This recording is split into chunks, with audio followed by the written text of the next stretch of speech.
जय श्री राम। महर्षि वाल्मीकि जयंती जानिए सही तिथि 16 या 17 अक्टूबर।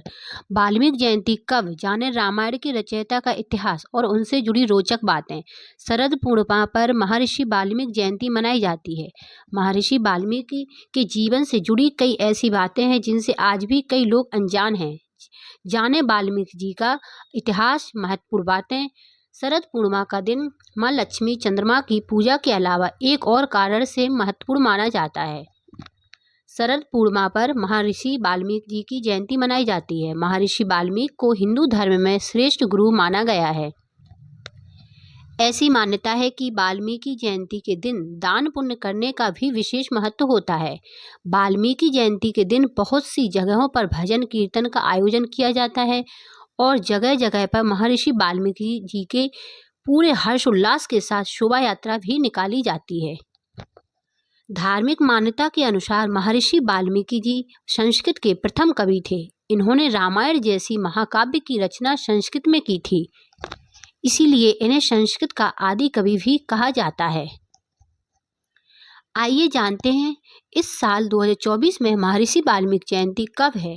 16 या 17 अक्टूबर। जाने पूजा करने की पूजा विधि क्या है, पूजा करने का शुभ मुहूर्त कब है और पूर्णिमा तिथि कब शुरू होगी और कब समाप्त होगी। महर्षि वाल्मीकि जयंती पूजा विधि इस प्रकार है। वाल्मीकि जयंती 2024 पूजा विधि। मित्रों, अब पूजा करने की विधि को भी जान लेते हैं, जो इस प्रकार है। महर्षि वाल्मीकि जयंती के दिन सभी भक्तगण सुबह जल्दी उठकर किसी पवित्र गंगा नदी में जाकर स्नान करते हैं। यदि आपके आसपास गंगा नदी नहीं है तो किसी भी तालाब या बावड़ी में जाकर स्नान कर सकते हैं।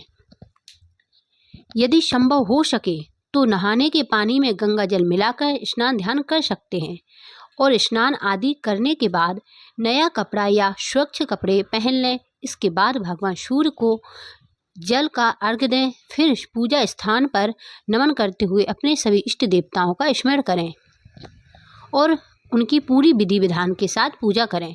वाल्मीकि जी पहले डाकू थे, लेकिन फिर एक घटना ने उनका जीवन ऐसा बदला कि उन्होंने भगवान श्री राम के जीवन पर आधारित रामायण नामक महाकाव्य लिख दिया। आदि कवि माने गए महर्षि वाल्मीकि का जीवन बहुत दिलचस्प रहा। इस साल वाल्मीकि जयंती 17 अक्टूबर 2024 को है। आइए जानते हैं महर्षि वाल्मीकि जी का इतिहास और उनसे जुड़ी खास बातें। ग्रंथों के अनुसार महर्षि वाल्मीकि का मूल नाम रत्नाकर था। इनके जन्म को लेकर कई मत हैं। मतानुसार ये ब्रह्मा जी के मानस पुत्र प्रचेता की संतान थे। वहीं जानकारों के अनुसार महर्षि वाल्मीकि जी को महर्षि कश्यप चरचड़ी के संतान माना जाता है। इन्होंने ब्राह्मण कुल में जन्म लिया था, लेकिन एक भीलनी ने बचपन में इनका अपहरण कर लिया और भील समाज में इनका लालन पालन हुआ। भील लोग जंगल के रास्ते से गुजरने वालों को लूटा करते थे। रत्नाकर ने भी इसी परिवार के साथ डकैती का काम शुरू कर दिया था। पौराणिक मान्यताओं के अनुसार एक बार नारद मुनि जंगल के रास्ते जाते हुए डाकू रत्नाकर के चंगुल में आ गए। नारद जी ने रत्नाकर से कहा कि इस कुकर्म से उसे कुछ हासिल नहीं होगा। रत्नाकर ने कहा कि वह सब परिवार के लिए करता है। तब बंदी नारद मुनि ने रत्नाकर से सवाल किया कि क्या तुम्हारे घर वाले भी तुम्हारे बुरे कामों के साझेदार बनेंगे। रत्नाकर ने अपने घर वालों के पास जाकर नारद मुनि का सवाल दोहराया, जिस पर उन्होंने स्पष्ट रूप से इनकार कर दिया। डाकू रत्नाकर को इस बात से काफी झटका लगा और उनका हृदय परिवर्तन हो गया। नारद मुनि के कहने पर रत्नाकर ने राम नाम का जाप शुरू कर दिया, लेकिन उसके मुंह से मरा मरा ही शब्द निकल रहे थे। नारद मुनि ने कहा कि यही दोहराते रहो, इसी में राम छिपे हैं। फिर रत्नाकर ने राम नाम की ऐसी अलख जगाई कि उन्हें खुद भी ज्ञात नहीं रहा कि उनके शरीर पर दीमकों ने बामी बना ली।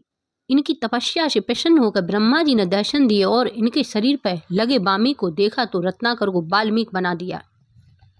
ब्रह्मा जी ने महर्षि वाल्मीकि को रामायण की रचना करने की प्रेरणा दी। इन्होंने रामायण संस्कृत में लिखी थी, जिसे सबसे प्राचीन रामायण माना जाता है।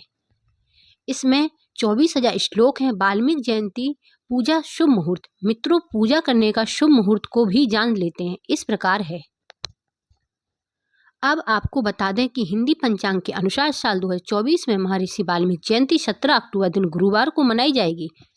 आश्विन पूर्णिमा तिथि प्रारंभ होगी 16 अक्टूबर 2024 को रात 8:45 पर और आश्विन पूर्णिमा तिथि समाप्त होगी 17 अक्टूबर 2024 को शाम 4:50 पर।